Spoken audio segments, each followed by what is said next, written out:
কিশোরগঞ্জ জেলাকে ঢাকা বিভাগ থেকে সরিয়ে ময়মনসিংহ বিভাগে অন্তর্ভুক্তির প্রতিবাদে বিক্ষোভ করছেন কিশোরগঞ্জবাসী। এ বিষয়ে জানাতে শহরের গুরুদোয়াল কলেজ মাঠের শহীদ মিনার চত্বর থেকে যুক্ত হচ্ছেন সহকর্মী মশিউর কায়েস। প্রতিবাদ কর্মসূচি থেকে কি বলা হচ্ছে, দাবি আদায়ে কি ধরনের কর্মসূচি দিতে যাচ্ছেন তারা?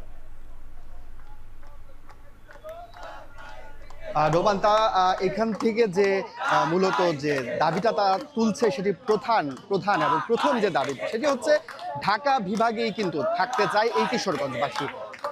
গতকাল যেটি একটি বিষয় প্রস্তাবনায় আনা হয়েছে যে ময়মনসিংহ বিভাগের সঙ্গে কিশোরগঞ্জ জেলাকে জুড়ে দেওয়ার যে ব্যাপারটি প্রস্তাবনায় আনা হয়েছে সেটি থেকে একেবারেই কিশোরগঞ্জবাসী যে বিষয়টি আমরা দেখেছি যে গত রাত থেকেই কিন্তু সামাজিক যোগাযোগ মাধ্যমে সরব ছিল, বিভিন্ন সামাজিক যোগাযোগ মাধ্যমে, এবং সকাল থেকে বিভিন্ন জায়গায় কিন্তু তারা বিভিন্ন বিক্ষোভ অবস্থান কর্মসূচি পালন করছে। তারই অংশ একটি কিন্তু এখানে আমরা দেখতে পাচ্ছি যে বেলা 12টা থেকে কিন্তু তারা এখানে অবস্থান কর্মসূচিতে বসেছে ছাত্র জনতার ব্যানারে, এবং এখানে সকল দলমত নির্বিশেষে কিন্তু তারা এখানে অংশ নিয়েছে এবং স্লোগানে কিন্তু আমরা দেখেছি যে মুখরিত করে রেখেছে।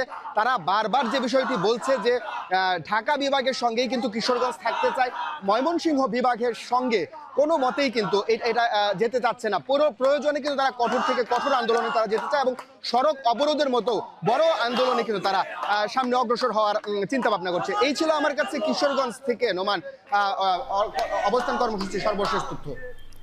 কিশোরগঞ্জবাসীর প্রতিবাদ কর্মসূচির খবর জানাচ্ছিলেন সহকর্মী মশিউর কায়েস।